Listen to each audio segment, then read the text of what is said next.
Balmo auni clé on be Bamako kono Malila 15h be ambi alaka clé wula here di auni amu munu mona keka en flé ka auto yoro la yoro min ka jan Mali kono nana wagati mi mona ke alako here di auni amu ni munu be ka anaje ka auto faso kofe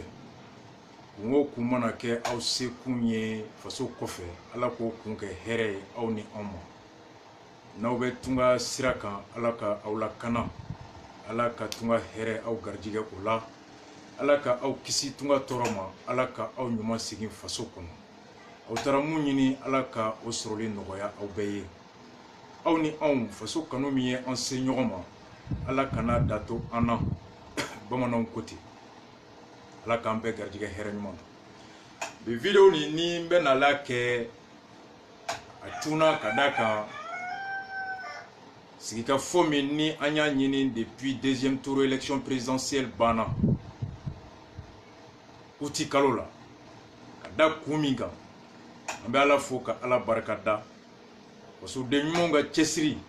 imana ke ton tona faso kola nga tonko tola ngani yakodo ala e angarjige usiraka kamugwa kila jigi ka fo sigi ka fo yin disons yaninga se rappellement adam minera na tunwelela ka fo ko mara o kechugo o miri bagaw no ke bagaw ka sigi ka kuma na foro mako accord politique inclusif on kona dana o droma on sente ola wa amada la ni anga lanyini fembe be na ke o keneka anko ka sika fo wara ka lase faso dembe ma kasoro I dongu make I ka faso miri chogoye I ka faso joli o sira chogoye I da don chogo faso la parce que politique ye faso miri sira doye politique ye faso jo sira doye nga o te faso jo sira kelenye o te faso miri sira kelenye miri chogo wore be joli chogo wore be munte politique siraye ni ambo kono ni société civile be ola anga kramgo nanga nyomugo imam diko ako akake beka sigika foye dialogue national inclusif dans lequel ambebe akono anga la yini keroye et des milliers de Maliens et des organisations maliennes aussi ont abordé dans le même sens lors de l'atelier de validation des termes de référence. Si il faut que la domina ko ka laje ambe to inge munye anamina si ko fe muni munga benkera o chaman min kono toko yele maraka bo politique kulu kelunga sika fola ka ke malien beka sika foye. Le terme national inclusif mi adoptera aussi ya fo damnera kubeli commune kono Mali kono na commune keme woro anita ani kelen wa damine kabini duguma o muye bitene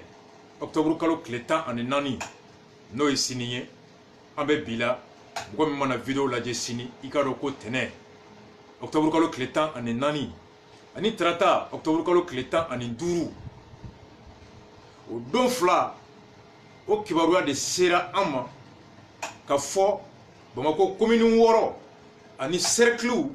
ulu bena sigi ka kuma ulu ta donye ni kalo kle muga ani kele ana kle muga ani fla no ye dogokun kura nata dogokun min be nale o tenen o tarataye o ye malien munu be kofe ambassade ni consulat ulu ka siga fo be ke o kono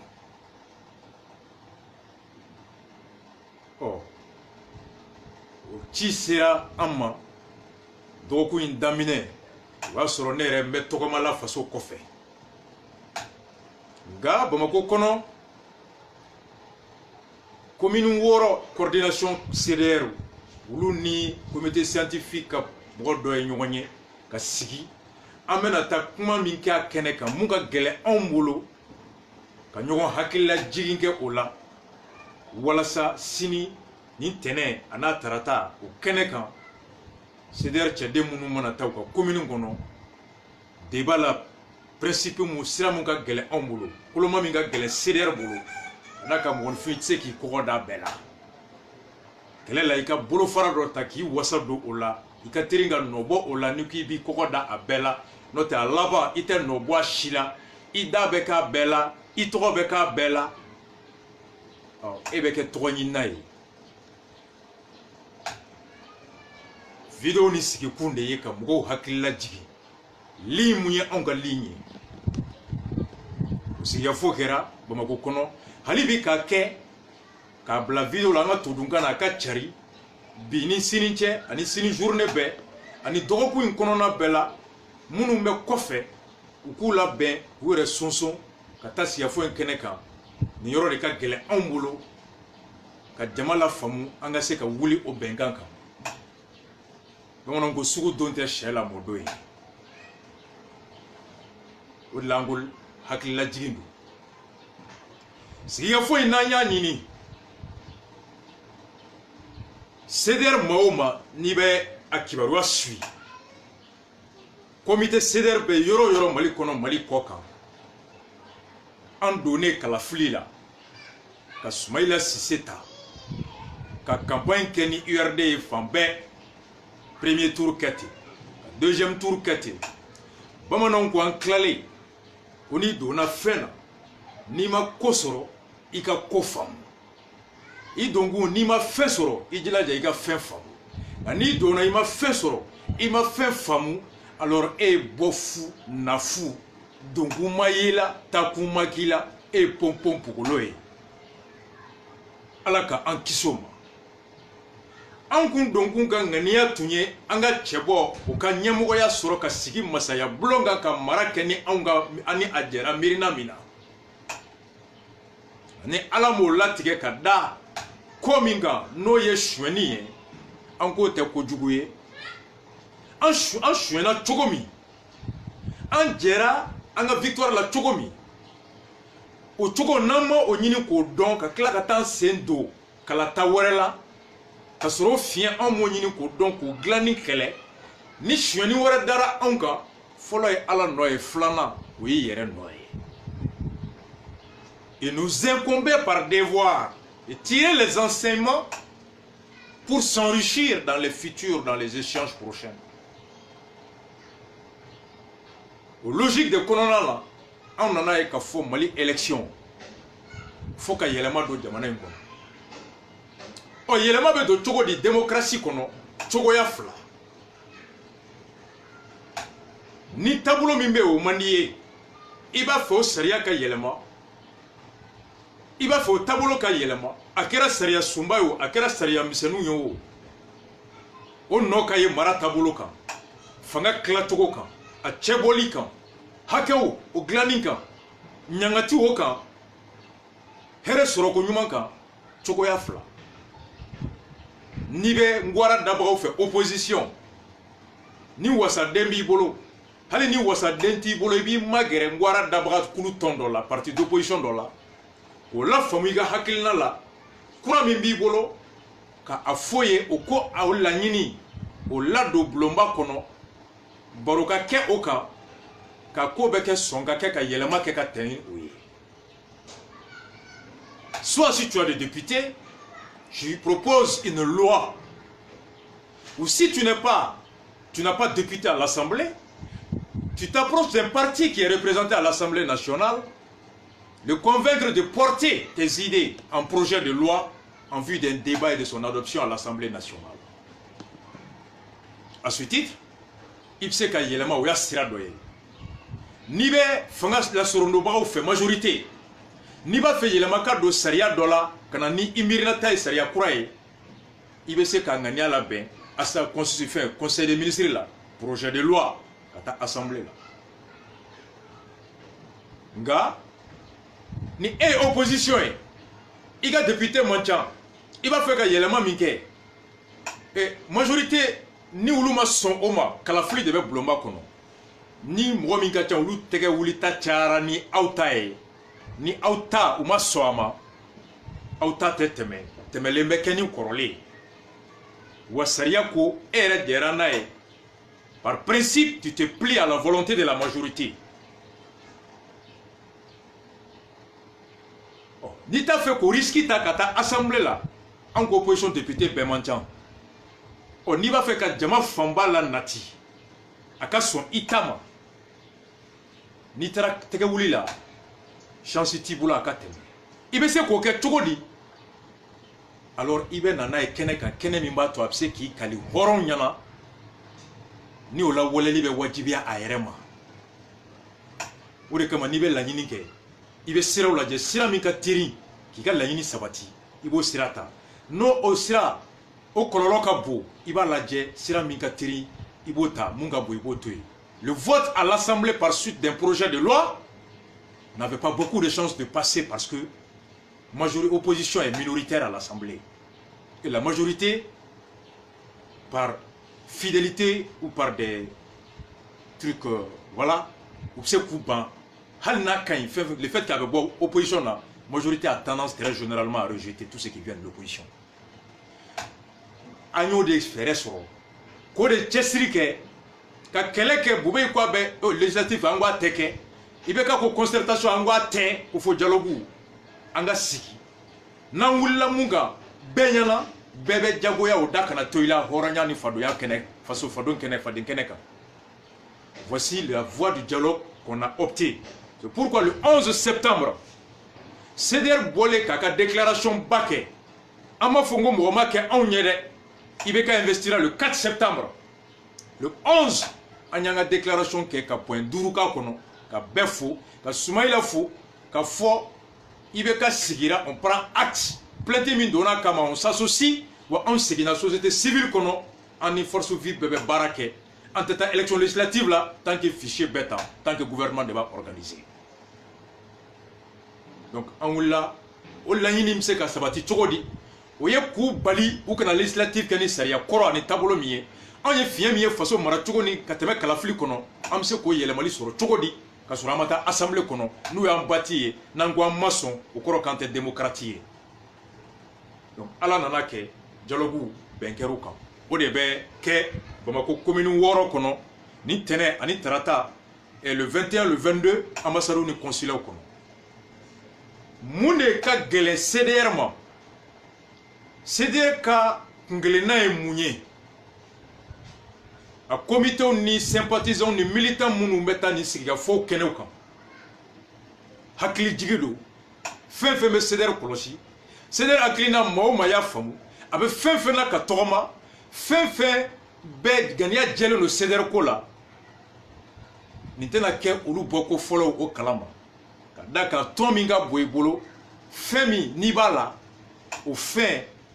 o faamuyali o kɔlɔsili o taabolo i tɛ ɲinɛ o kɔ wa i jan bɛ o la kuma bɛɛ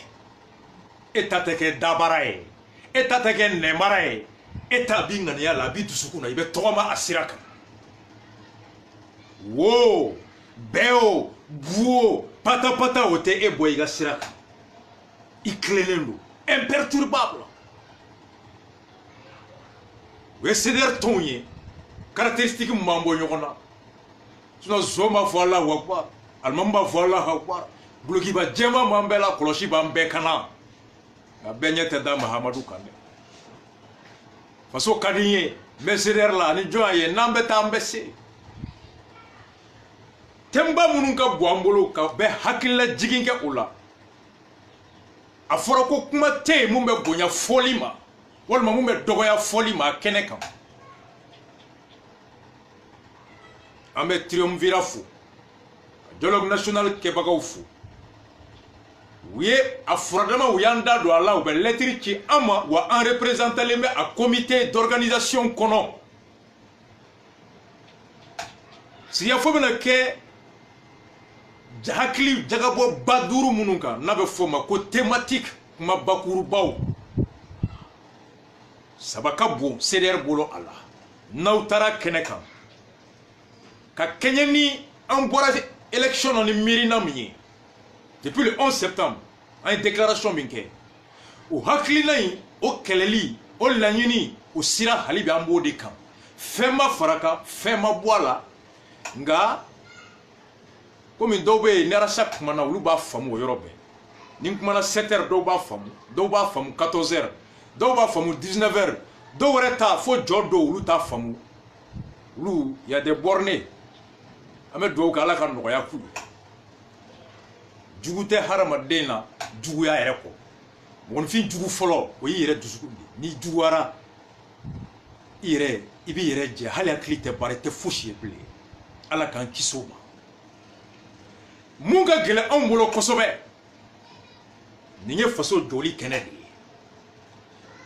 bakuruba miirina fɔlɔba min n'o bɛn kɛra ka maliyɛnw fɛ ko kuma bɛ taa k'o kan thématique numéro 1 paix sécurité et cohésion sociale bɛn lakana ani sigi basigili kɛcogo ɲuman quelle piste explorer pour créer les conditions du sursaut national en vue de préserver l'intégrité du territoire national, de consolider la paix, la cohésion sociale, le vivre ensemble et la réconciliation nationale. Comme nous faisons avec Ambolo, nous hakili jagabo de bese ka ken, nous dalu bese ka soro Ambolo, nous mirina nyuman de bese ka wolo, nous menani dusuku mimbe ke bela ka kenyeni faso, a dugukolo o lakanali, ben o sinsini lafia o sinsini ye sigi kɛ ko ɲuman o sinsini ye ani ka an ka sigi ɲɔgɔn kan ani ka yafa ɲɔgɔn ma ka dusukun olu la kɛnɛ o bɛ se ka na cogo di mun fɛɛrɛ b'an bolo n'aw taara o kɛnɛ kan u ko nin kumakan in bɛ wolo mun na Mali ka mara Mali ka fanga o fanga n'o mara bɛ se ka lawaleya Mali dugukolo min se kɛra jarati bɛɛ kan cogo di les modalités de la restauration de la souveraineté de l'État sur l'ensemble du territoire par la réorganisation de la défense et de la sécurité ka tɛmɛni an lakana miri an lakana kɛcogo sigi bɛ se ka k'o ka cogo di walasa an lakanabagaw olu ka lakana miiriya ni kocogo la cogoya wɛrɛ kɔnɔ mun bɛ se ka to Mali dugukolo bɛ se ka jarati bɛɛ lakanabagaw olu bɛ kɛ yen ka maliyɛnw n'u bolofɛn u hakili lasigi k'u lafiya au kama fora qu'au point de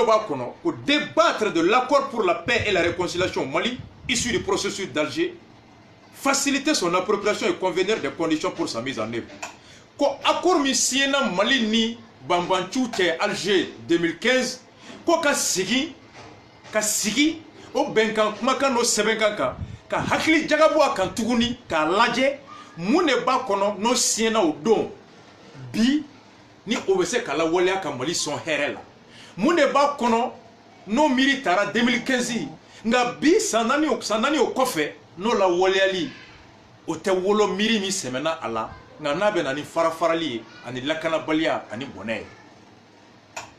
bɛnkan sɛbɛn min siɲɛna ka miiri 2015 san naani a kɔfɛ a bɛnkan bɛ cogo di est-ce que a kɔnɔfɛn bɛɛ ni miirita bɛ bɛn wa est-ce que a kɔnɔfɛn bɛɛ ani bi maliyɛnw fɛta ye cogo min ye o ye kelen ye wa mun ni mun b'a kɔnɔ n'an ma sɔn a ma n'aw taara nin yɔrɔ la aw b'aw hakili lajigin ko accord d'Alger kɔnɔ article 18 o bɛ kuma minnu tun ye marifa ta bɛnkan min siɲɛna Algérie o hukumu kɔnɔna na k'u bɛ marifa bila dɛmɛ bɛ kɛ u ye walasa u kana segin ka marifa ta bilen k'u bɛ hakɛ ɲini o dɛmɛ bɛ se ka kɛ minnu tun ye finitigiw ye n'u ye fini bila ka don faso juguya la k'olu bɛ segin faso finitigiya kɔnɔ minnu tun tɛ faso finitigiw ye nka ni u kɛra u ka banbanciw ka kulu o kɛlɛkɛbolo dɔ ye n'a ka d'u ye ka don Mali finitigiw t'u la olu bɛ se ka don o kɔnɔ intégration réintégration pour ceux qui avaient déserté, intégration pour les nouveaux combattants qui souhaiteraient intégrer l'armée malienne. Nous t'a fait que finitigi nga nous ba fait ka deme soro ka se ka bara wore ke jago bagange fenwre deme wore beta ka di uluma ani ka udege wari o jawari lab marali o donial financement et accompagnement dans la région. Article 18, 22 et 21 22 au kokunulu tara ko ulube sigi kata lakana ke u tun ye kɛlɛ kɛ k'u to yɔrɔ min u bɛ bɔ dugu min na u bɛ taa yɔrɔ la débat min kɛra a bɛ dɔgɔkun saba bɔ Afrique câble kan SEMA ka kuma lase la plateforme ka kuma lase la ani Shogel Kokala Maïga ani comité de suivi des accords o élément dɔ fana tun bɛ yen Robert Dissafɛ siɲɛ saba Shogel bɛ SEMA ni plateforme ɲininka SEMA mɔgɔ ɲininka disons ko bɛnkɛ senni kɔfɛ k'u tilara ka mun de fara kan décembre ou juin ko ni maliyɛnw to kalama k'u k'o fɔ naaninan de la plateforme ɲɛmɔgɔ ko mun farala Alger bɛnkan kan ko tɔgɔ kɛra ko le relevé de conclusion ko Mali gouvernement ni rebelles bɛnna la ka signer ko ni armée a maracogo miirila kura ye ka dilan kura ye reconstituer ko policiers gendarmes douaniers armée olu fɛn fɛn bɛ taa ka daminɛ Gao Kidal Tombouctou Menaka fan o fan ko o kɛmɛ o 51 o bɛ kɛ mɔgɔw ye policiers ye douaniers ye gendarmes ye minnu ni olu bɔyɔrɔ ye sera composé majoritairement des forces de défense originaires, enfin des militaires, policiers, gendarmes originaires des régions du Nord. Tiens, à ma foi, c'est ma tchèque la Conga à ma foi, qu'avec Touaregouye, avec Tamashegouye, on y est Gaota, ka Tombouctou, ta Kidalta, moi keme, Munungacha, Dialobe, Bamanabe, Guindobe, Maïgaobe, ko iboro ka kɛ ye dɔrɔn jamunkota kɔnɔ an ko hali ni o bɛ mɔgɔ hakili sigi dɔɔni nka maa minnu tun ye marifa ta ko ka tila ka olu lasegin ka faso fini don la u ka to u yɔrɔ la yen ka faso ka nafolo ta k'o don marifa la k'o d'u ma wa u bɛ tila ka don armée fan bɛɛ dugumala fo a sanfɛla miiri bɛ kɛ yɔrɔ min lakana fɛɛrɛ bɛ tigɛ yɔrɔ min commandement n'u ko mun u tɛ sɔsɔ o la ala k'an kisi ni olu u kelen ka yɔrɔ dɔn marifafɛnw b'u bolo wa olu de fana ka kumakan bɛ bato turupu fɛ n'u taara don min na k'u bɛ ban ka bɔ bɛnkan kɔnɔ o don b'a sɔrɔ an ka wari donna marifa min na o b'u tɛgɛ kɔnɔ o don b'a sɔrɔ u bɛ yɔrɔ min na olu de b'a yɔrɔ dɔn ka tɛmɛ bɛɛ kan u bɛ an ka gundow dɔn an bɛɛ bɛ ɲɔgɔn kan olu de ɲɛmɔgɔ ye mɔgɔ tɛ se ka ko dogo ɲɛmɔgɔ la o don n'u k'u bɛ bin an kan alors i ni mɔgɔ min bɛ si i teri n'a ko a b'i fɛ don min na a ɲɔgɔn tɛ b'i jugu la Bob Marley côté your worst friend could be your worst enemy an ko ka fɛɛrɛ tigɛ hali n'a ma sɛbɛn accord kɔnɔ o rebelle bɛɛ segin ko lakanabaga minnu bɛ ten ko ye maa minnu bɛ bɔ yen nka miiri ka kɛ k'a lajɛ n'a fɔra ko bɛɛ de bɛ ti i bɔyɔrɔ la ka na région minnu bɛ yen n'olu ka mɔgɔw man ca armée kɔnɔ dun jɔn b'olu la ka na anw bɛ bɔ Kayi anw généralement jago de ka di anw ye Kayi ani sɛnɛ ani tungala taga ani mɔni ba bɛ yɔrɔ minnu na jago tungala taga sɛnɛ ani mɔli o de ka di anw ye kosɛbɛ Kayi mara la ni o y'a sɔrɔ a émission kelen kɔnɔ Shogel ko ten Musa tile la ko Sikaso ka de tun ka ca armée kɔnɔ kosɛbɛ Sikaso sɔrɔsiw bɛɛ lakana kɛ fan bɛɛ administration ka fanga dɔw ye n'i taara baara la maa min y'i ta i nafa b'a ye yɔrɔ min na don min na a b'i bila ka taa yen nka n'o o fanga bɔra i tabaga bolo ka ban o kɔrɔ ko e tabaga ta tɛ e ye bilen e de ta i yɛrɛ ye l'État qui te recrute, l'administration qui te recrute, tu utilises en fonction de ses besoins. Mais quand on enlève à l'administration le pouvoir de pouvoir utiliser ses employés selon ses besoins, alors, nous torturons plus tout. Jamana de bita, ale de bisara, nga sagote ble abibla baramina. Mbita bara lambara. Ngani yoromi e jaye de ta barake ningali be ke jonde jonta jonde be jonsara. La conséquence, c'est dépouiller l'État de cette prérogative de pouvoir servir tous les Maliens sur toute l'étendue du territoire du Malien et en toutes circonstances sans avoir à être limité dans cette prérogative ou à recueillir l'assentiment de quelqu'un. Donc, dondoma na ke, ni lakana balia buyana yorola, kasoro o yoro mogo, ulu mancha armée kono, jombe tout lakana ou do. On attire l'attention des débats, des co-débatteurs, mais on metakana au camp. Absake jamala, dobeke, ferebe sorobolo, ferebe mba tono farla ninka, ansirane me munyebi, obeseka o siran kumbe sini. Quelqu'un pourrait avoir des solutions de gage, de préservation de cette prérogative substantielle de l'État, ou même faire comprendre aux signataires des accords que même à la longue, Abseka tout le reste servi à. Donc, Nambeko accord kono, préambule là, attachement à l'intégrité du territoire, à la forme républicaine, à l'unicité du pays, alors on ne saurait pas cautionner des dispositions qui peuvent être de nature à ébranler ces principes sacrés, consacrés dans le préambule. Aukana nina ni yoro. Yoro chamambe accord kono, na ni yoro inka bu kosobe omma. Nan sigira ka kuma accord ka fen chamambe. Ka fo koni administration collectivité territoriale, mairie, conseil régional, kono lube mugouta, policeuta, et médecin ta, c'est commun kono, école karmogota, école de base, école communautaire ou là. Nous un projet ok, ou bien ka mugouta bara la mairie du conseil régional kono, ko mugouta tata, hake dokadi, yen dugu o deuma.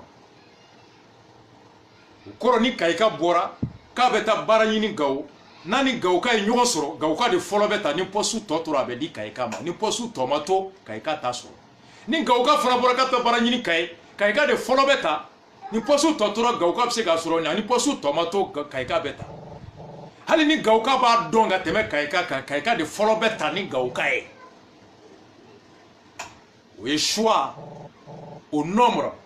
à la qualité non choix à la quantité plutôt à la qualité. La quantité de nombre, le nombre de quantité, je veux dire, hake John debe aouye, o hake, o mugobe wa ou luga donné avec tout de nafato là.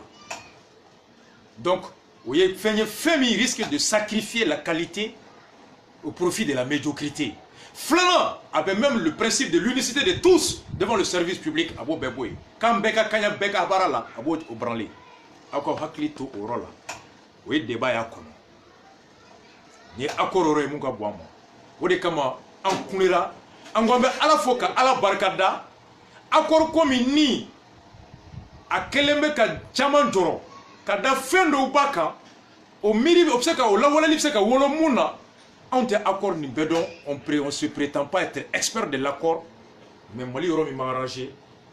on nyesira la disons parti mi nanga miri borokan yoro e awkawa piuka ka ukuluma bo to befe Mali dans tes billets, ou façon jo dans tes billets, koko beke bi, sini, obe biko de bolo. Ni biko nyana, abe sini nya. Na manya, prolo beke sini fonaka, beke aglito, worola. Armée konona nao, recrutement beke chugam nao, généralu beke chugam nao, ou kaketi. Donc, ouye, oroye, nautara accord ni roka. Flana minka bo ambolo, nimbo gelea CDR, a bureau kelenkelenamo. A coordination kelenkelenama sympathisant kelenkelenama malien to nene respect ka miri bora munga ni seder ka miri boroka imana ke tongo tona faso kodo mugoti ba hakli nyumana ka bora karsada bamanon ko mugote dusu ki yere je ibe dusu ki yere so we yoromiye deuxième ma bakurba fola politique institutionnelle. Quelle solution envisager pour sortir de la crise politique et institutionnelle? Moune miribe se ka soro ka ambo mara o kulu munumbe ou sigi chogo i don chogo akono ou ka bara ke chogo ou ka hake nu dan faso nu le fanga de nyini a munde tafiya be urula no be ka ke kololo faso mabi am se ka munu soro mu miri de soro ka fanga nyini kulu hu fien o boy ka sariata mumbe sonyuman do ula wala sa fanga nyinito fanga koloshito ani fanga marachugo u kana filula u fie kana ta u kololo la se faso façon yɛrɛ sigilen bɛ kuloma minnu kan n'o ye baarakɛlaw ye institution ye olu sigi cogo u ka hakɛ u sigikun mun fiɲɛ b'a kɔnɔ n'an ka miiri bɛ se ka bɔ ni fɛɛrɛ ye o fiɲɛ bɔ yen k'u sɔn taabolo la taabolo min b'a to u ka baara o nafa bɛ bonya ka faso basigi. Voici quelle solution envisager pour sortir de la crise politique et institutionnelle. Au yoro là, a fora ko de débattre de la révision institutionnelle. Ko kata sigi ka kuma sariya sumba yɛlɛmali an ka taa miiri hakili jagabɔ a kan. Fila. Fɔlɔ, est-ce que a ka kan ka yɛlɛma wa? N'a ka kan ka yɛlɛma, mun de bɛ yɛlɛma a kɔnɔ?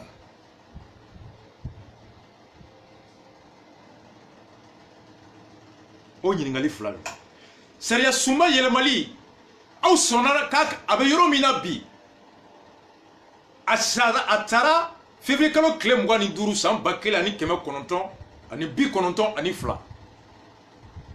o ni bi cɛ a ka ca san 20 ye. Fɛn min b'a bolo depuis san 20 o san 20 kɔnɔ ko caman kɛra, élection caman kɛra, président caman nana, gouvernement caman sigira, wari caman bɔra, fanga ɲinina ko caman. Olu de kan k'o kɔlɔsi, u ka kɔlɔsili est-ce que u sera k'a bɛɛ kɔlɔsi, est-ce que u sera k'an kisi kɔlɔlɔ bɛɛ ma wa? Mun de fiɲɛ yera san 20 in kɔnɔ? Miiri bɛ se ka wolo mun na ka na ni hakili ɲuman ye. Fɛn o fɛn n'i ye dɔɔnin kɛ i kan k'i jɔ k'a lajɛ i sera min kɛ, mun ɲana i bɛ dɔ fara o kan, mun ma ɲa i k'o bila, mun y'a to o ma ɲa i k'o dɔn k'o bila ka ɲɛta kɛ. So ne y'i ta kɛ tagali ye i t'i kɔfilɛ. Ala k'i kisi n'o sɔrɔ i ye sira jugu ta i bɛ laban kogo la, i bɛ laban jahanama kɔnɔ. Savoir s'arrêter par étape, par moment, évaluer l'étape parcourue, le chemin parcouru, la période parcourue, le travail abattu en vue de savoir qu'est-ce qui a été bien et comment renforcer les mécanismes qui ont permis de produire ces résultats positifs. Qu'est-ce qui n'a pas été bien, par comment j'ai échoué dans tel aspect et qu'est-ce qu'il faut pour ne plus reproduire les mêmes chemins. Cela est un devoir qui s'impose à tout individu doté de raison.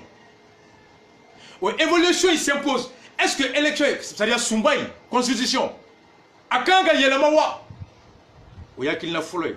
On considère qu'awo a quand gagné le mawa. Oh, il y a une est-ce qu'il y a le mali? N'a quand gagné le mawa? Est-ce qu'il y a le mali? Où a-t-il 600 wa? Au fond, la question est est-ce qu'il y a quand gagné le mawa 600? On considère qu'awo a quand gagné le mawa 600. Oh, ni akanga yelema follow. Wakanga yelema sisa flala. Munebe yelema akono. Au sabbat, c'est cap point principal bafle en ce qui est nini. Gouvernance, citoyenneté. Nya fok madame façon kono maoma gokibi koda bela et nanfigide. Wa foka ba ete foi sur la chila. Toi, tu es un démagogue, un populiste. On saurait à lui seul s'attaquer à tous les domaines. À un moment donné, un homme, il faut savoir qu'est-ce que tu veux. Choisir un domaine, il dit ça. Dobu nyesi écologie, dobu nyesi gouvernance, dobu nyesi accord, dobu nyesi sécurité, dobu nyesi nima. Ngaï kelengo ke kelenga beke était alaye. Et n'enfigue et troba et trotina. Ni réforme là, encore muna kananga ke. Nyabe sega kan tukuni ni tara kola ni ma kosoro ika kofa. Élection de ka gwambo. Parce que c'est là qu'on en a famu. Ko gela fe be faso kono. Ko kala mai. Kala ketchoko mai. Munu me kla kala na ute kodon. Lakana mai. Lakana kebagaw may kiri tigabagaw may ko yoro foita faso kono ko mun kay on bolo kongo minogo lakana balyaw sira kolonyawo kiri jugu wo bingali wo abeye marajugu kololodi marajugu o fona nyamogo jugu très généralement au beta ta jugu de là. ɔ ni e ko i bɛ kalan gɛlɛya kɛlɛ i k'i bɛ kɛnɛya dɛsɛ gɛlɛya kɛlɛ lakana dɛsɛ gɛlɛya kɛlɛ i bɛ n'o kɛlɛ cogo di i b'a fɔ maa de ye o tigi kɛ ka miirina ta ka baara kɛ ni o ye n'o tigi man ɲi ka ban i b'i si ban kule la i tɛ se k'i dusu don mɔgɔ wɛrɛ kɔnɔ i tɛ se k'i sɔn don mɔgɔ wɛrɛ la tile kelen i tɛ se k'i dusu don mɔgɔ wɛrɛ la n'a ma diya ye o tigi fana n'i ko i b'o bɔ yen o taara cogoya min na n'i m'o cogoya ɲini k'a dɔn cogoya min sera ka nin ɲɛmɔgɔ jugu ta ka taa tali wɛrɛ kɛ n'o o fiɲɛ kelen ye ɲɛmɔgɔ jugu wɛrɛ bɛ tila ka tɛmɛ o tacogo kelen na ka taa o bɔnɛ kelen sigi i kun o kama n'i b'a fɛ ka nin bɛɛ kɛlɛ anw bolo a bɛɛ ye ɲɛmɔgɔ jugu min ka marako jugu ye o ɲɛmɔgɔ jugu in taara cogo di a bɛɛ bɛ daminɛ yen an k'o jugu o tacogo in de saniya fɔlɔ n'o saniyara ɲɛmɔgɔ jugu o tali bɛ gɛlɛya ɲumanw bɛ garijɛgɛ ka tɛmɛ pour nous tout est lié au processus électoral o de kama an ko n ko an tɛ taa législative la ka sɔrɔ tacogo min bɛ yen bi n'an y'o fiɲɛ kɔlɔlɔ ye n'o fiɲɛ ma bɔ yen n'an taara an bɛ taa wasaden kolon ta tuguni o fiɲɛ kolon in fɛ ɔ n'i ko sariya sunba tɛ yɛlɛma sisan o kɔrɔ de ye ko kalafili fɛn fɛn bɛ na kɛ i sɔnna o bɛɛ ka ta ni tacogo kolon ye ɔ n'o tacogo kolon taara wolo ɲɛmɔgɔ kolon na fɔlɔ ye ala nɔ ye filanan o ye jɔn nɔ ye i bɛ sɛfan fɛ e t'a fɛ ka sɛfan ci quel est ton objectif tu veux quoi an ko a yɛlɛmali kun bɛ bɛn wa sisan don ka da kan n'an ma sɔn o ma sisan assemblée dun tɛ se ka to yen ko députéw olu tɛ yɛlɛma wa député minnu fana bɛ yen olu fana tɛ se ka to yen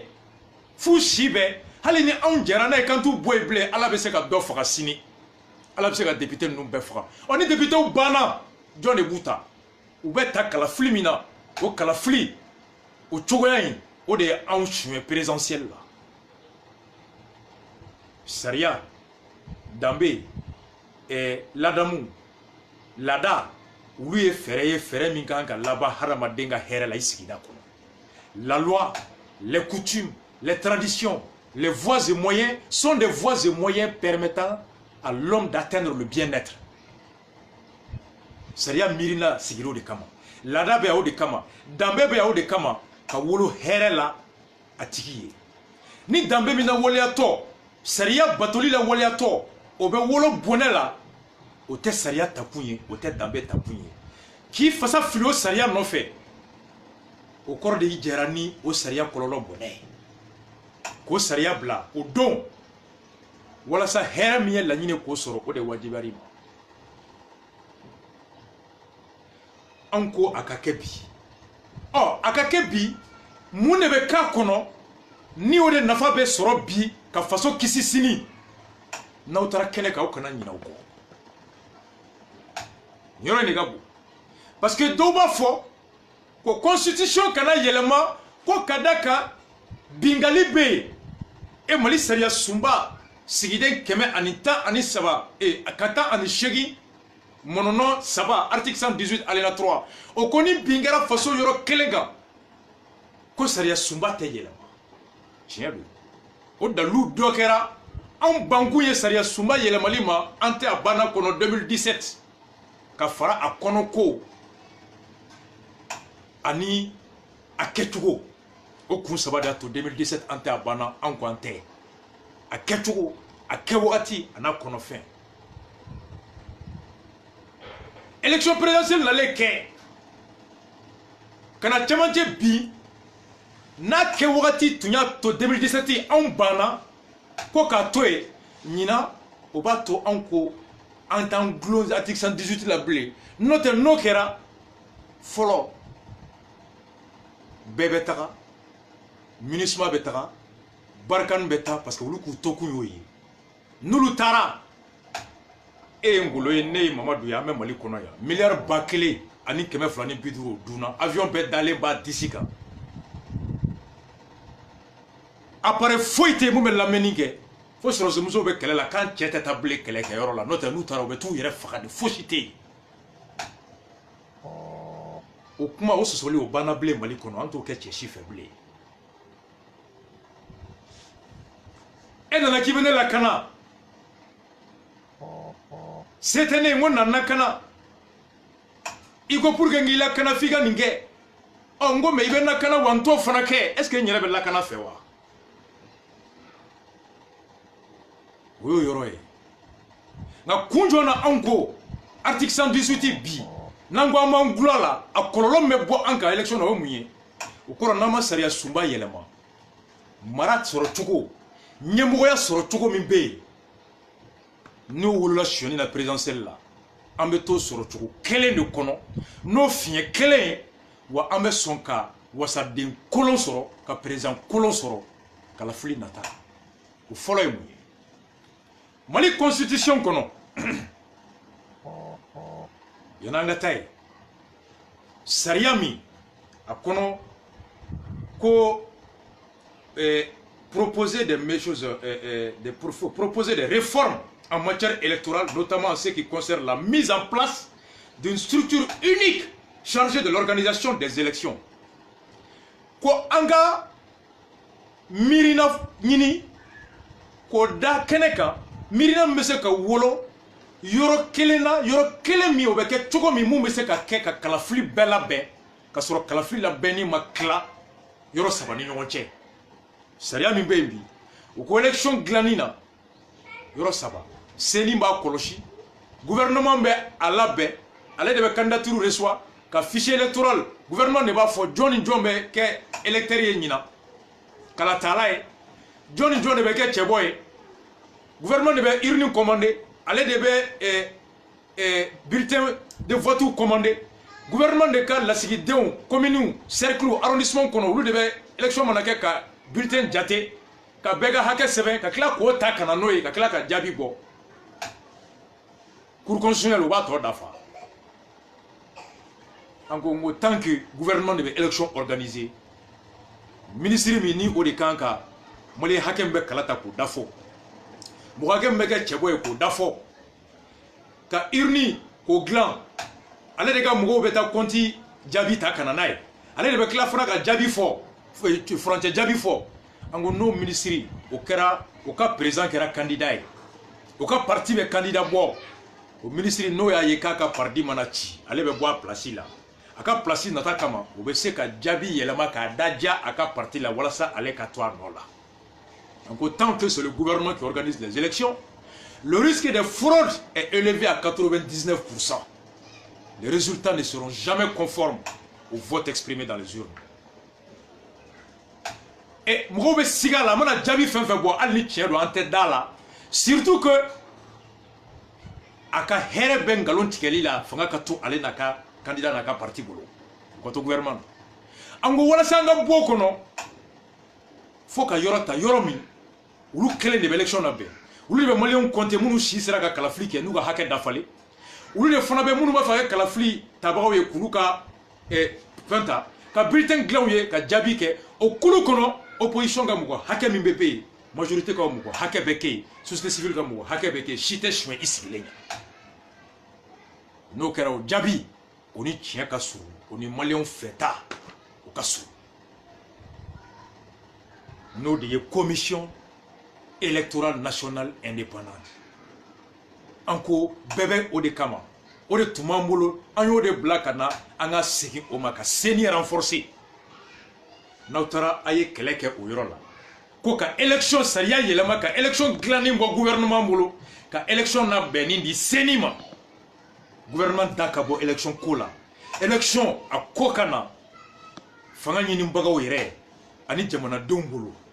fanga ɲinibagaw o ye parti politique ye olu tilalen bɛ fila ye minnu bɛ fanga la ani minnu tɛ fanga la ani fasoden minnu bɛ olu kɔlɔsi n'o ye société civile ye ani anw bɛɛ ka mɔgɔ ka k'a kɔnɔ anw minnu bɛ ka fanga ɲini olu bɛ k'a ɲini u bɛ k'a ɲini anw minnu ye anw minnu bɛna fanga d'u ma an bɛɛ ka k'a kɔnɔ k'a dɔn ko maliyɛnw mana bɛn mun kan ko o de jaabi o de bɛna lawaleya maa tɛ se ka o yɛlɛma ka da ko fanga dɔ dira e ma ka bon ni dɔ ta ye o loi min n'an bɛ se k'o yɛlɛma assemblée la ka sɔrɔ révision constitutionnelle tɛ bɛn mana kɛ o kan ko CENI créera opposition ka mɔgɔ hakɛ min b'a kɔnɔ majorité ka mɔgɔ hakɛ b'a kɔnɔ société civile ka mɔgɔ hakɛ b'a kɔnɔ u bɛ maliyɛn hakɛ min kan ka kala ta u b'o jate u bɛ su bɔ a la jaabi min bɛ bi o jaabi jɛlen don mɔgɔ si tɛ sɔn i yɛrɛ ɲɛna hali ni loi sera k'o di an ma u bɛ taa ni jaabi bɔra furancɛ jaabi CENI mana jaabi min bɔ la o ye furancɛ jaabi de résultat provisoire o jaabi o bɛ taa laban min cour constitutionnelle yɔrɔ de la sariya sunba cour constitution ko a ko sariya sunba so min n'o ye cour constitutionnelle ye juge 9 de bɛ yen o juge 9 olu mana jaabi min bɔ ka bila yɔrɔ min kalafili député kalafili ani président kalafili o jaabi o y'o bannen o tɛ se ka yɛlɛma bilen ɔ fɛn min tɛ se ka yɛlɛma bilen yanni i ka so ma i b'i jilaja ka fɛɛrɛ bɛɛ tigɛ i kan'i bolokɔni kin o kɔfɛ n'o tɛ i ta ye mɔnɛ ye wa mɔnɛ b'i faga ni CENI filila olu kan ka kɛ yɔrɔ ye yɔrɔ min ni olu tɛ se ka fili u bɛ fili dilan ka jɛlenya o de kɛ laban ye ɔ olu mɔgɔ 9 min bɛ yen sariya min b'an bolo bi président de la république kelen de bɛ mɔgɔ 3 ta k'i tɛgɛ ɲɛsin ko bon ne ye mɔgɔ 3 di olu bɛ kɛ cour constitutionnelle juge mɔgɔ 3 ye o mɔgɔ 3 fana la ko 2 ka kɛ sariya dɔnbaga dɔrɔn ye sariya sugu min don o ma fɔ assemblée nationale o président o fana bɛ mɔgɔ 3 di magistrats bɛɛ faralen ɲɔgɔn kan olu ka kulu conseil supérieur de la magistrature o bɛ mɔgɔ 3 di o de y'a kɛ mɔgɔ 9 ye magistrats ka mɔgɔ 3 olu fana bɛ sariya dɔn an ko fiɲɛ bɛ yɔrɔ min fɔlɔ aw kana ɲinɛ président de la république a fɔra k'ale bɛ mɔgɔ 3 min di a fɔra dɔrɔn ko 2 ka kɛ minnu bɛ sariya dɔn nka sariya sugu jɔn sariya sugu ka ca dɛ sariya min bɛ tiɲɛ min bɛ cour constitutionnelle la o ye élection ni administration o sariyaw de sariya kɔnɔ furusa sariya bɛ yen sojɔ fari so dugukolo tiɲɛ tila fari sariya bɛ yen baara sariya bɛ yen assurance sariya bɛ yen minnu bɛ taa kaso la o sariya bɛ yen administration sariya bɛ yen donc on dit seulement donc 2 juristes mais de quelle spécialité anw ko ka yɛlɛma don o yɔrɔ la k'a fɔ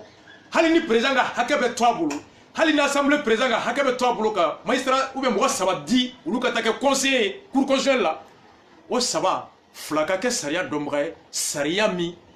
ni o de bɛ cour constitutionnelle bi da don yɔrɔ min na k'o latigɛ olu ka kɛ cour constitutionnelle sariya dɔnbaga ye des juristes spécialistes en droit constitutionnel ou au pire en droit public. Notez, ni être quelqu'un qui est spécialiste en droit de famille, en droit successorial, en droit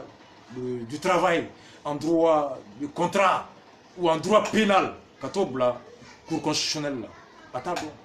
avec un mobile, mécanicien peut pas do, vidansi peut que chogomi. Ngaiba sur le dobe Toyota doni, mais Mercedes et doba doni. N'a fɔra ko ni garage kɔnɔ ko foyi kuma tɛ kɛ ni Toyota tɛ ɔ ni e taara mécanicien ta mun bɛ Mercedes dɔn ka t'o bila yen a bɛ se ka fili dɛ aussi o yɔrɔ la an ko donc 2 juristes de spécialité droit constitutionnel ou droit public u b'a to mɔgɔw bɛ kɛ yen olu bɛ a dɔn o ye laɲini fɔlɔ ye n'aw taara cour constitutionnelle yɔrɔ la an k'o kɛ n'o kɛra u bɛ se ka kɛ élection sɔsɔli mana kɛ ka se minnu ma a dɔnbagaw don filanan président de bɛ mɔgɔ 3 di assemblée nationale o président fana ye mɔgɔ 3 di an ko an ka yɛlɛma don hali n'an ma yɛlɛma don président ka mɔgɔ 3 la nka assemblée nationale président o kelen kana mɔgɔ 3 di bilen cour constitutionnelle la nka assemblée bɛɛ de ka jɛ ka mɔgɔ 3 sugandi olu ye mɔgɔ 3 min sugandi fana n'a fɔra k'u bɛɛ u mana kɛ mɔgɔ 10 ye mɔgɔ 7 olu de ka jɛ o mɔgɔ 3 kan n'a bɛ fɔ o ma ko majorité absolue o kɔrɔ ko député hakɛ min bɛ yen o député hakɛ tilalen 3 ye fo 2 ka jɛ n'a ye ko nin 3 an jɛra n'a ye u ka taga cour constitutionnelle la a ka bɔ mɔgɔ 1 ŋaniya la ka kɛ mɔgɔ tilalen 3 ye o 2 mana jɛ mun ma majorité absolue o nafa ye mun ye a ka gɛlɛn majorité kelen ka majorité présidentielle ou bien majorité politique olu ka majorité parlementaire so a ka gɛlɛn président n'a a nɔfɛ kulu olu kelen ka assemblée député kilalen saba ye k'o fila kuru sɔrɔ kuma bɛɛ et très généralement opposition bɛ hakɛ min sɔrɔ o hakɛ kelen b'a to n'olu ma jɛ mun ma majorité olu tɛ se ka majorité absolue sɔrɔ majorité politique président ka parti mɔgɔw olu tɛ se ka assemblée député bɛ kilalen fila ye u tɛ o kuru fila bɔ donc diyagoya n'u b'a fɛ ka mɔgɔ saba ta u bɛna sigi u ni opposition bɛ kuma opposition bɛ se k'a da don a la mɔgɔ tata la o mɔgɔ tata o fana bɛ se ka kɛ mun tɛ kɛ assemblée président ka jɔn ye donc par la proposition d'élargir ou de transférer le pouvoir de nomination des 3 magistrats dévolus au Parlement à l'ensemble des députés et non au seul président nous permet de doter l'opposition du pouvoir de blocage de la minorité. Blocage de minorité avec la majorité qui est notez, très généralement, président de la République, en assemblée présent, on va généralement au club avec parti clé. Oh, moi, quand on a fait minta, ni moi, on a fait fait. Moi, on a fait minta kaba. Ouais, ça va. C'était où le blé. Magistrat ka mɔgɔ saba, président ka mɔgɔ saba, assemblée nationale président ka saba, l'assemblée nationale président ka saba, ani président de la république ka mɔgɔ saba, n'olu bɛnna mun kan o y'a bannen. Maintenant kɛra tan, o bɛ se ka to cour constitutionnelle, ale bɛ kɛ mɔgɔw bɛ k'a kɔnɔ minnu t'a fɔ ko mun ye n ta, ko n b'o kelen de ka baara la, wa o kelen fana t'i sigi bilen k'a fɔ ko n ka fanga bɛɛ n ye minnu bila ye, n'o tɛ n'u ko ko u b'u ban n ma, alors u ka mandat mana ban n b'u bɔ yen, n tɛ mɔgɔ wɛrɛ bila. Opposition fana da don yɔrɔ bɛ k'a la o ye fɛn fila ye proposition fila cour constitutionnelle yɔrɔ la fɔlɔ magistrat minnu bɛ ta olu ka kɛ mɔgɔw ye minnu bɛ matière min bɛ élection traité o droit dɔn filanan assemblée olu de ka mɔgɔ saba di adopté à la majorité absolue anw ka proposition o yɔrɔ ye naaninan hali assemblée nationale mɔgɔ saba min bɛ taa assemblée la ani président de la république bɛ kɛ mɔgɔ saba min di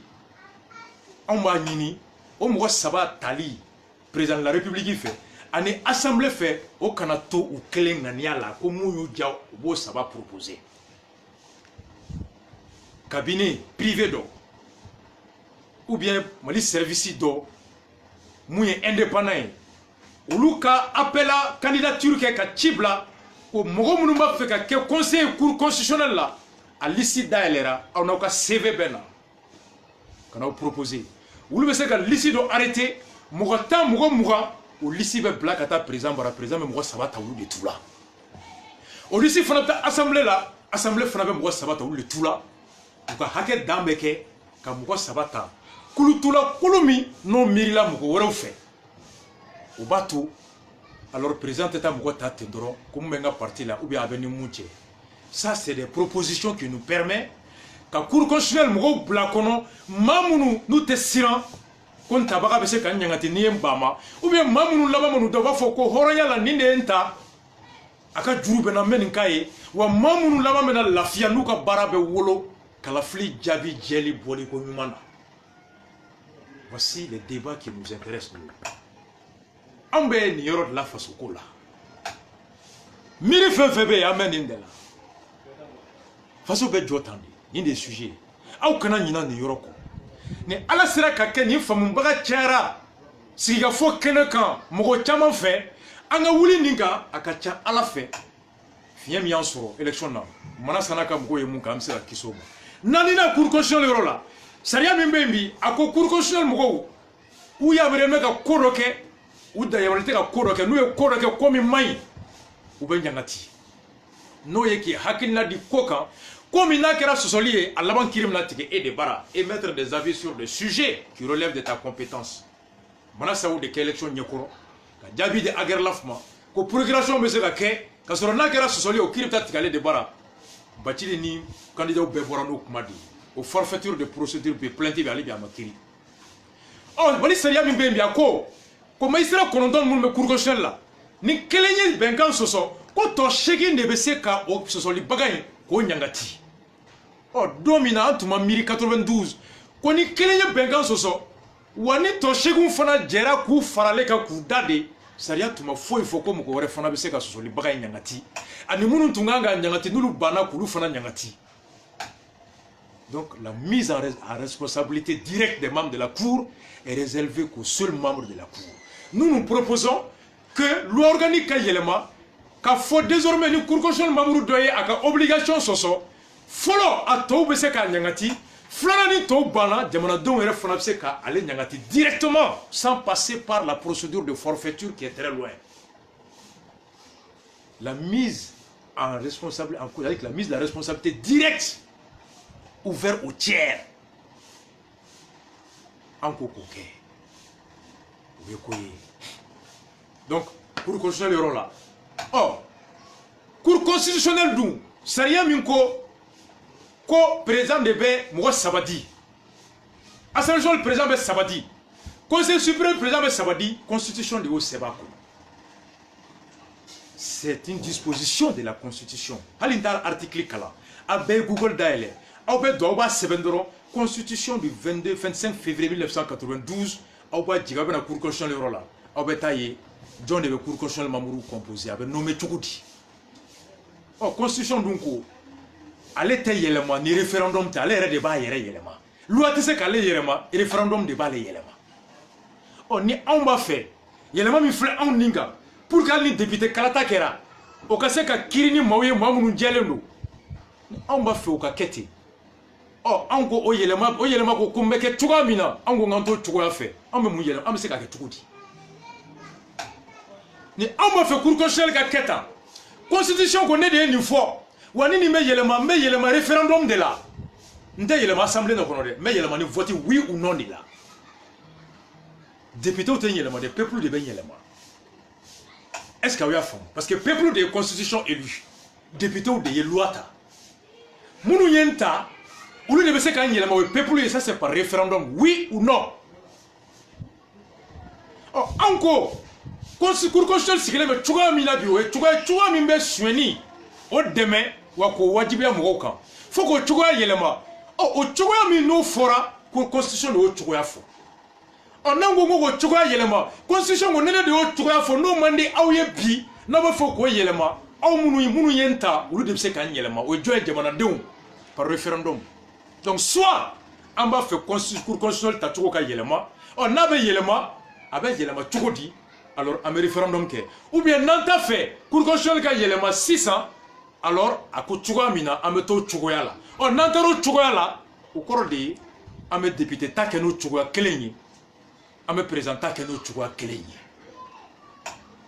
o ye minnu b'a fɔ ko révision kana kɛ fo Kidali ka kɛ tan Santiri ka kɛ tan a ka kɛ tan o kali don bɛ e bolo wa Ala k'an kisi ni aw ko ko référendum tɛ kɛ fo o ka kɛ nin ni nin ka kɛ n'an ma se ka o dafa yanni 2023 cɛ dun au cours de 2023 élection bɛ kɛ ni constitution min b'an bolo bi au cours de 2023 bɛ na kɛ ni gouvernement de b'o organiser Cour constitutionnelle bɛ cogoya min na bi o de bɛ n'o jaabi fɔ o don ni suɲɛni taara bɔ a kɔnɔ jɔn nɔ don an ka ye o de la n bɛ ɲininkali kɛ n ko minnu bɛ ka nin fɔ u ka objectif ye mun de ye tu veux quoi dans la vie parce que hadamaden n'i y'a dɔn i tɛ mun fɛ a laban mun ka di mɔgɔw ye wagati min na i b'i bɔ i b'i da baara gulo la pour que olu ka fɔ k'i ko ka d'u ye n'olu tilara k'a fɔ ko n'an yɛlɛmana tuguni i bɛ tila ka yɛlɛma tuguni ko je suis toujours avec le peuple je suis le peuple qu'est-ce que tu veux toi un leader est celui qui est capable de savoir là où il va de l'expliquer avec des arguments à ses militants parce que l'être humain est doté de la raison et la raison est la chose la mieux partagée au monde. Nul n'est idiot, il suffit de bien expliquer les choses aux gens quand on est honnête et sincère. C'est clair. Niveau constitution qu'on a révisé. Insécurité B, article 118, alinéa 3. Ok. Ngani dalu jombe ebolo, qui veut se ka lakana sabati, qu'on y bébé se kana, ka fait ka dalu be dafa ka beni 2023. Non maké, on s'est dit codé. Andou mena élection qui est présent ka mandat be ban 2023. Au mandat mana ban, no ya sur ma constitution yelema ka ni yoro yelema. Alors, amena kalafli kurake. Nini fere kelende o fere kelende fana ko gouvernement de be élection organisée wa Cour constitutionnelle be chowa mina be olu de be jabi di olu mana jabi min di o jabi te yelema o don cheni min gara 2018 mana se jabi min jagwa 2018 no cheni kelen tarake 2023 o Cour constitutionnelle kelen ga to jabi kelen chowa kuna 2023 John Nodo folo ala noy flana e John Noy ambetende mais mo mi mesira e ndise ka boka nfo bi suno beni fomba nyani fo ku no o te an itara sadon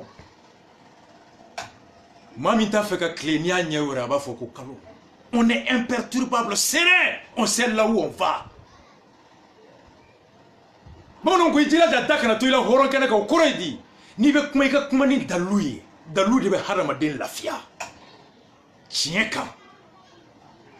Kinye wori fade nye la kalaje Horonya keneka Menye wakaila e join Nya fota da lufle Ita emye Kinye wori ala Faka nye biri Akana seka kuma Akabwode kata sigi Ayiye zoe Ayiye jenakila Ayiye afalendo Ayiye nineke Ishiba ufoli lae Tu peux pas me regarder dans les yeux de l'honneur et de la dignité C'est ça le CDR Adakana tu il a horonyala. Et là tu es à l'aise partout. Flana. Constitution clean gono. Aye Google na elede. Akana nyina ngo na utara ni keneka cour constitution la anwala yini fle. Élection nyafo au gouvernement de balabe. Tant que gouvernement balabe, gouvernement ga candidat. O ka gagné au latigelendo. Oumar Bongo côté qu'on ne peut pas organiser une élection et la perdre sauf si on s'appelle Mathieu Kérékou. La doctrine de la guerre la fabi. Flana faut une élection à Djabi Labani que le président Kalafli, ani député Kalafli Djabi Laban mais cour constitutionnel de Bolo. Laban est mounier. Au constitution Kelingono. À Folendo. Koni président Tara. À Sigli Masaya Fanga. Au fauteuil boulon kono. Au Chezikan, ka sigi fangaya blon kono no ye investiture Cour suprême de Béoudi. Lou de be blaka kalkanke, lou de be fanga au bere dama, au chezi dama, au lawale ali au yamaria dama no investiture. Le 4 septembre. Au Cour suprême bimoke. Au monument au juge là, John ne veut juge, moi je ne veux juge que Donne le cour suprême Jijouta. Constitution cour. Au conseil des ministres. Ministre ou bé siglé. Ou devez dire que magistrat d'Outa. Ou que juge cour suprême. Les membres de la cour suprême sont nommés par le conseil des ministres. Constitution qu'on a là-bas. Avec la cour suprême, institution.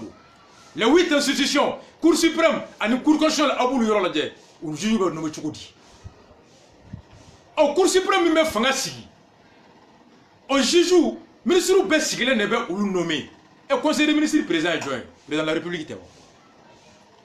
On nous, le juge, nommé Cour suprême. Au Cour suprême, président, John est bon nommé. Le président de la République est clé. C'est le président de la République qui nomme le président de la Cour suprême par décret. Les membres de la Cour sont nommés par le conseil des ministres. Et le président de la Cour suprême est nommé par le président de la République. Ministre de l'élection organisée. Djabi, Cour constitutionnelle, Cour suprême, Cour constitutionnelle Bodi, Fanga la Walali, Cour suprême Bodi. Et ministre John des ministres ici, président de la République. Cour constitutionnelle, John des magistrats, Kononton là, Warani, président de la République, bébé particulier là. Et Fanga la Nini Fana, Cour suprême, John des Fana Bodi, juge Mbé, président de la République, de Fana Bodi. Mais on me sait que Kissi aux élections chiennes, ma Tchogodi. Encore, Nautara Keneka Obe Moufo. Au Yorola, président de la République, n'a le pouvoir exécutif, fanga mi la walali ke o nyamugoy. Ani saria la walali fanga no pouvoir judiciaire ou luka faraka bonyo on a peu séparation effective et réelle de ces deux pouvoirs. Par quoi? Proposition du CDR. Follow. Président de la République qui a blé. Cour suprême présent à tout nommé. Cour suprême Jijou, conseil des ministres que nous le nommons. Mais conseil supérieur de la magistrature, allez des cas magistrats nommés. Cour suprême là. On a présent, vous savez le critère avec lequel doyen des juges et tout. Mais que la nomination des membres de la Cour suprême revienne au conseil supérieur de la magistrature. Et constitution clé Fanako. Au conseil supérieur de la magistrature, quoi présent, quoi de président de la République. ale de bɛ magistrat bɛ nommé san o san k'i muté ka bɔ i place la le procureur nommé a bɛ kɛ procureur de communicateur la ɲina san wɛrɛ a bɛ kɛ juge d'instruction yan fɛ san wɛrɛ a bɛ kɛ juge de siège yan fɛla la n'i i ko ma diya ye ɲina san nata a b'i bɔ i place la o magistrat bɛɛ sirannen bɛ i kana muté Gawo i kana muté Ɲɔnɔ i kana muté Kidal i kana muté San i kana muté mankan bɛ yɔrɔ o yɔrɔ o bɛɛ fana b'i sigi ani mɔgɔ min bɛ ɲɔgɔn na e ye parti cadreba don parti ka commerçant don téléphone mana ci walima ni mun bɛ jɔyɔrɔ ɲini na o bɛ su bɛ ban parti cadre bara fili la o muso bara walasa u ka place sɔrɔ ka to wari bɛ sɔrɔ yɔrɔ min ou bien Bamakɔ yan o kama kiiri tɛ se ka jɛya kiiri jɛyali ani élection yɛrɛ jɛyali fana la anw ko président de la république a bɛ se ka to conseil suprême de la magistrature présidentielle la nga magistrat ka nomination affectation a kɛra cour suprême ta ye o a kɛra magistrat yɛrɛ bɛɛ ka décret min bɛ u mutation kɛ o conseil suprême de la magistrature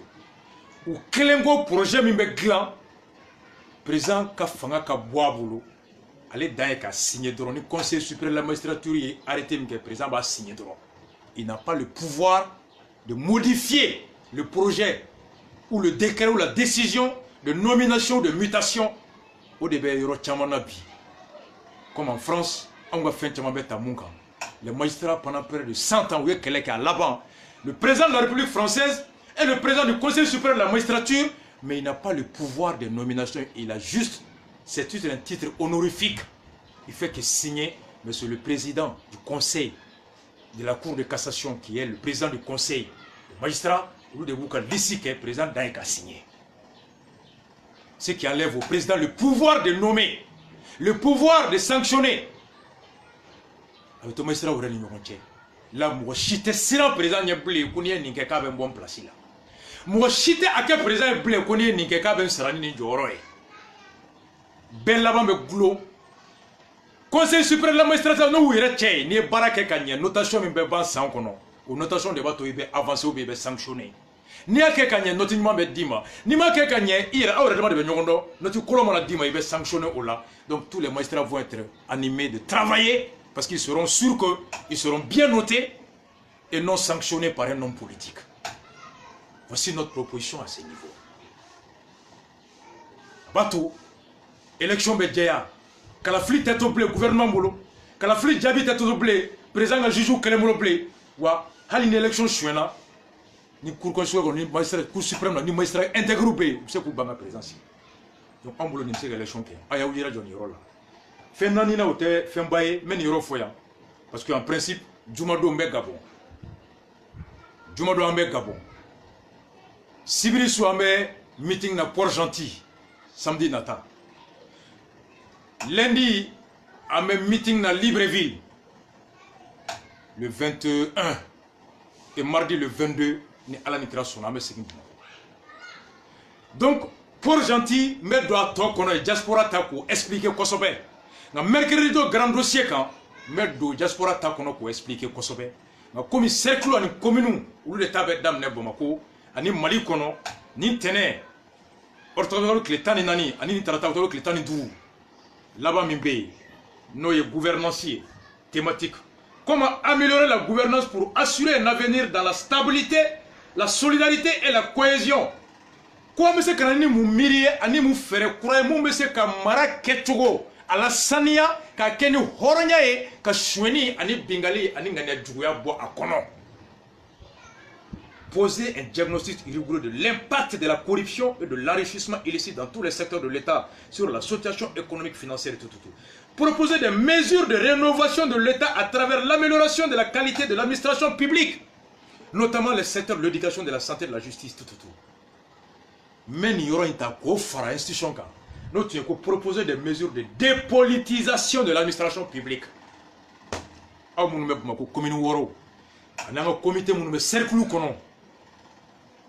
Comme c'est que vous faites ça, vous faites cananaï.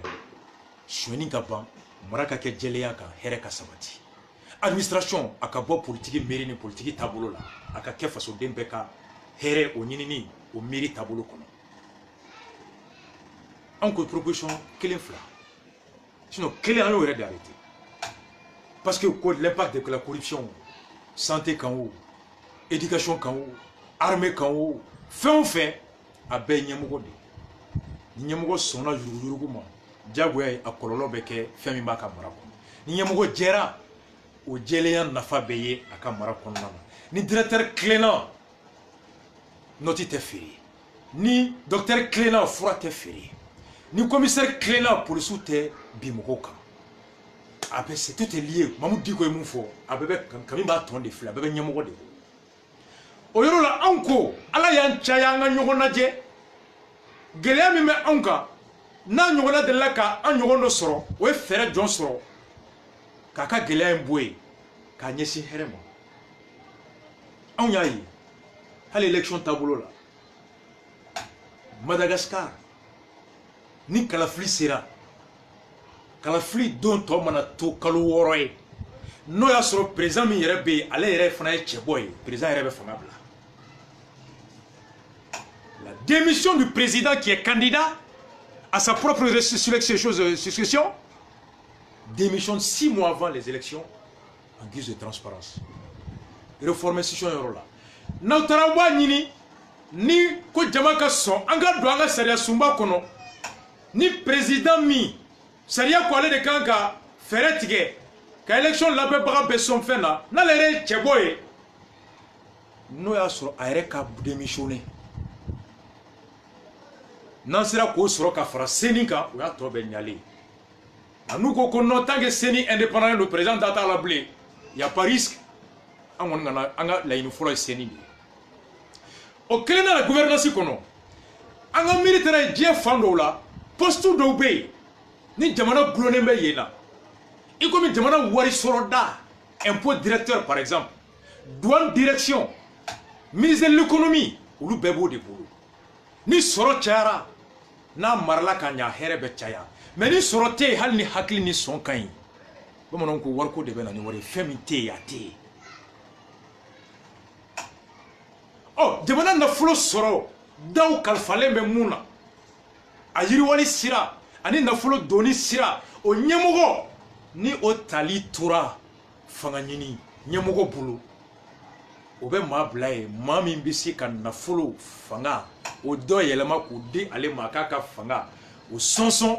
ani fanga la kurayali o ɲinini k'o bila o da fɛ donc le président par le pouvoir du chef de l'administration an ka sariya bɛ cogoya min na ale de bɛ ministre nommé et ministre b'a fɔ k'a bɛ directeur fɛn fɛn nommé ministre bɛ na ni directeur tɔgɔ de ye conseil des ministres la ni président ma sɔn ou bien ministre ma sɔn maa min ka bila douane directeuriat la impôt directeuriat la CMDT directeuriat la conseil des ministres de b'a valider a ye mɔgɔw kɔnɔ ko ministre kelen de b'a ta ministre tɛ dɛ le ministre des finances et de l'économie en l'état actuel de l'organisation de notre administration fait des propositions au conseil des ministres qui l'adoptent o de y'a to aw b'a mɛn a bɛ kalan décret ni fɛnw na n'u ma sɔn a tɛ kɛ ministre bɛ ni proposition de conseil des ministres la donc o b'a to ni président min ka laɲini ye ko n ka se ka jamana nafolo sɔrɔ ko nafolo bila n ka fanga sinsinni da fɛ n'o dɔ bɛ se ka kɛ ni opposition b'a fɛ ka n tɔɔrɔ ka wari dɔ ma k'o corrompu ou bien ka mɔgɔw sara ka n jugu kɛlɛ walima élection kɛ wagati ka mɔgɔw san u ka vote n ye o nafolo bɛ bɔ min o bɛ bɔ jamana nafolo sɔrɔdaw la donc o bɛ se k'a fɔ a ye mɔgɔ bila ye mɔgɔ min bɛ an ka miirina n'an ta yɔrɔ dɔn o bɛ se ka nafolo in yɛlɛma ka na di an ma ka marché d'an ka commerçants ma k'an fɛn o de bɛ ka jamana in faga donc an ka proposition ye mun ye i comme dans des endroits comme les États-Unis ailleurs poste min na ni a ɲana jamana bɛ hɛrɛ sɔrɔ n'a binna jamana bɛ bi o poste ɲɛmɔgɔya kana to président kelen bolo o ɲɛmɔgɔya tali opposition da ka don la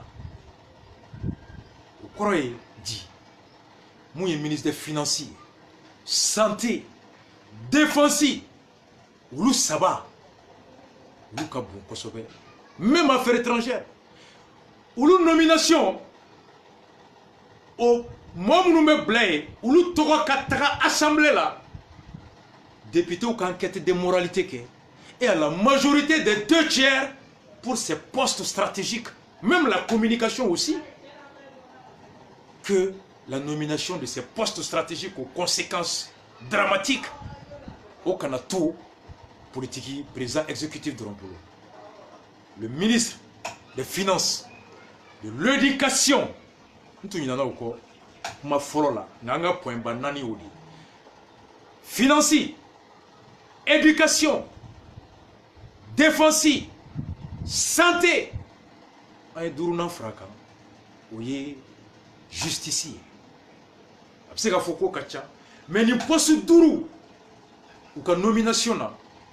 assemblée Dakar Douala. Que mounou me proposer assemblée ka réflexion kouka. Quand que des moralités que soro ka gouvernement yamaria car ça taya kana nita. Il va faire que munta ayi yamaria ikata. Ou bien il va faire que munta on mi yamaria ikata. Na borola gouvernement tobé. Président monsieur ka prérogative garder ou appliquer. C'est vraiment sérieux be romina bi.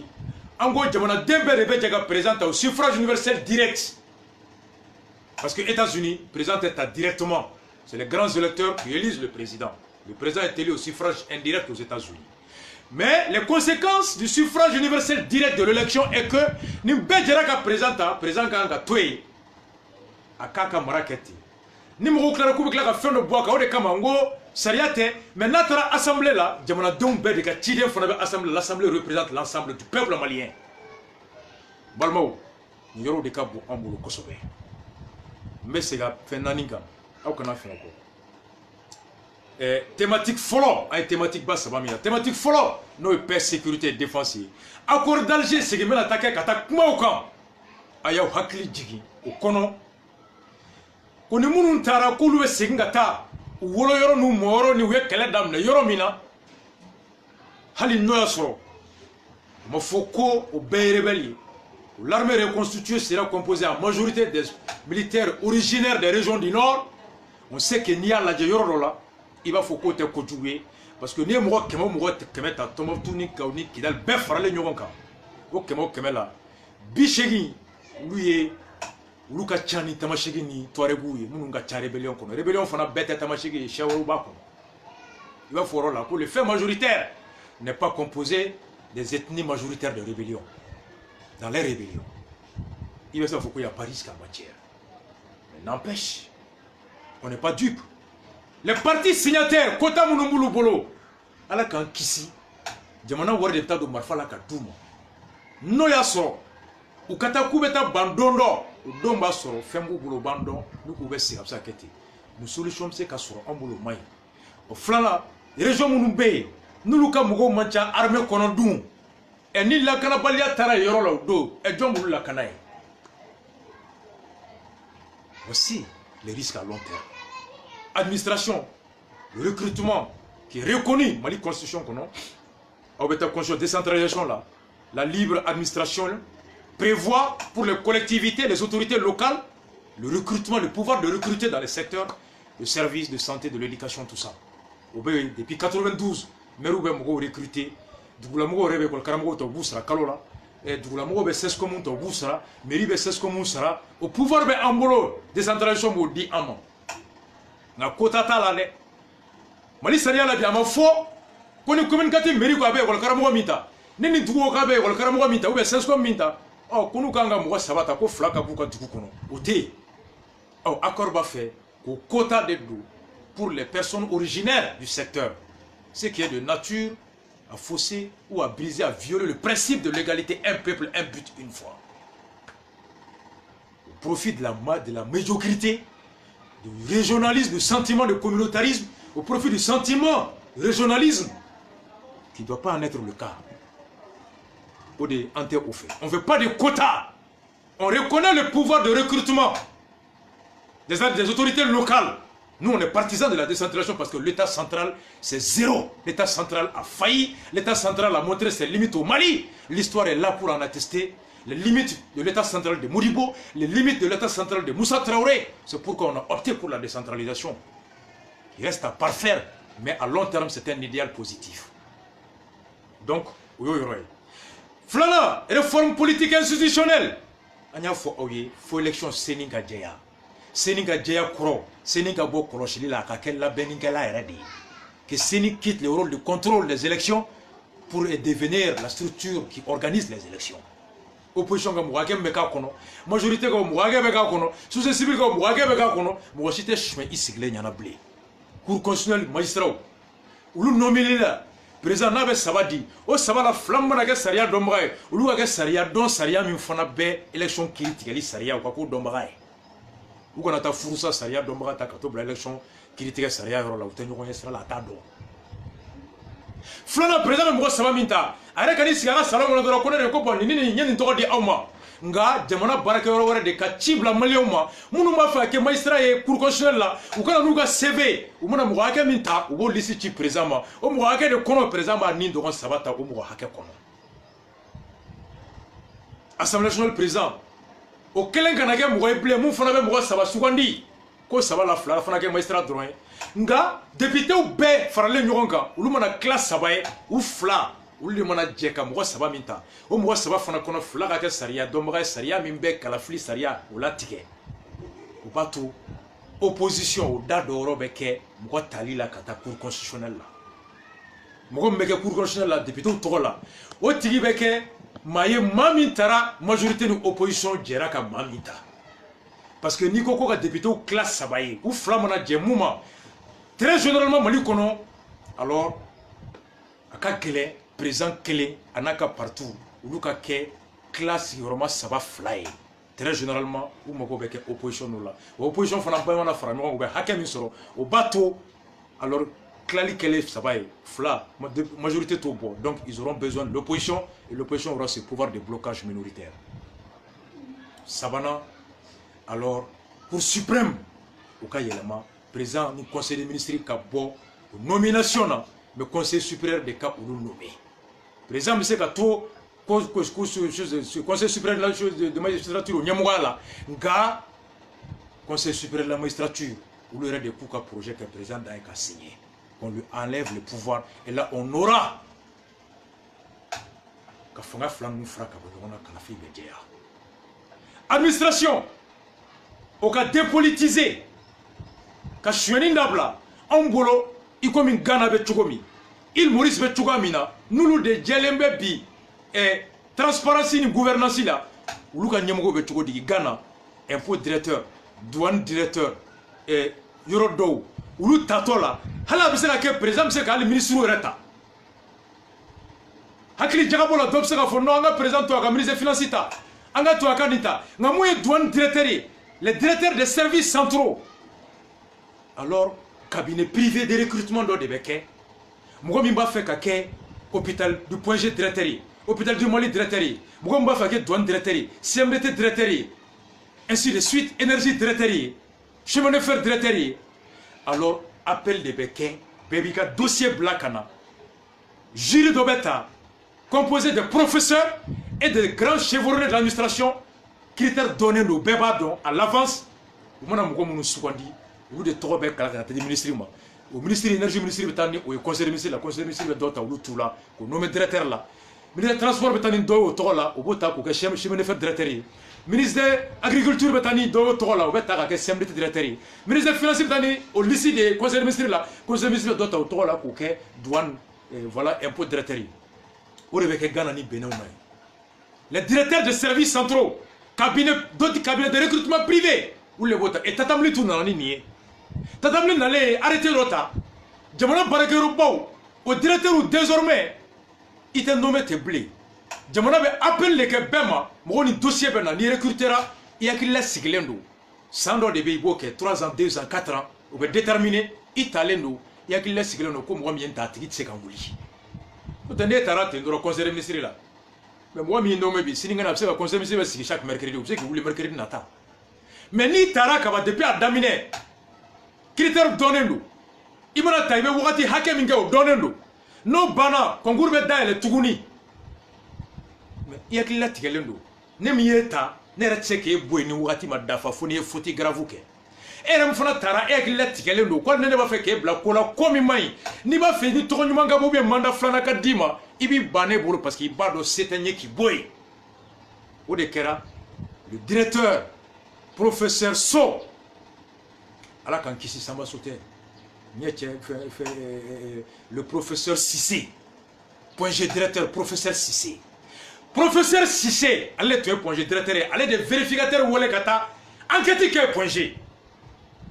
professeur Cissé de ale taara cogo di tatamli ka arrêté min nana a un dossier de Blakata avec d'autres professeurs. Il a été retenu par la commission de recrutement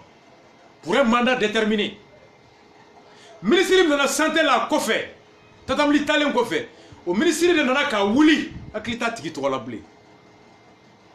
Oui, professeur Sissé Wuli, qu'un général Dode Blay. Le professeur Sissé que je salue ici, ma foi, professeur, compétent, intègre, aïe, ministre qui a décision attaquer la Cour suprême là, et la Cour suprême lui a donné raison. Que le ministre est incompétent pour le relever avant terme de son mandat ou à l'absence de faute grave. Ou arrêter, mettre les directeurs à l'abri des chantages et de pression des ministres. Ou de Ghana, ou de l'île Maurice, ou de Botswana, en Molono de Béa. Ministre Tsekam, vous voulez plaire. Vous savez qu'il faut que douane DG ou le quoi mani war verser parti manina. Parti de Sega Tafona Kafo ni meeting bambolo ni war di ama. Ni DG Roko warti. Ni tanga moye. Atek à en financer. Avec un bedi yafala là. Un parti commerçant. Ni boangna. Nous kera demona gasini. Voici notre proposition. Au kala ni nan ko débat là. Bitene le 14 ani trata. Le 21 et le 22, on est consulat ani ambassadeur taille. Mercredi, grand dossier qu'on est à la sonama, m'bedo kono, ko explication de pour que le comité mounoume fait Côte d'Ivoire, Gabon, partout, encore là ben. Maintenant, dialogue, encore Kenekan le 21, le 22, ok. On va en restaurant Gabon kono. Il faut le 20, je crois, le 19, le soir, samedi, 18, on est à Libreville. Jumado, Libreville, on est à Libreville. Le samedi, on est en meeting à Port-Gentil. Et le 21, lundi, à Libreville, meeting là. Et voilà. Mais ça valait le coup de l'expliquer. Et donc, Mounoumbe, Allah kake here ambulo. Et puis voilà, ça va beaucoup mieux. Alhamdulillah, Allah ka ambe. Mercredi do, grand dossier kono. Voilà, on est là. Rastafari, choqué pour éduquer. One love à vous tous, Rastafari.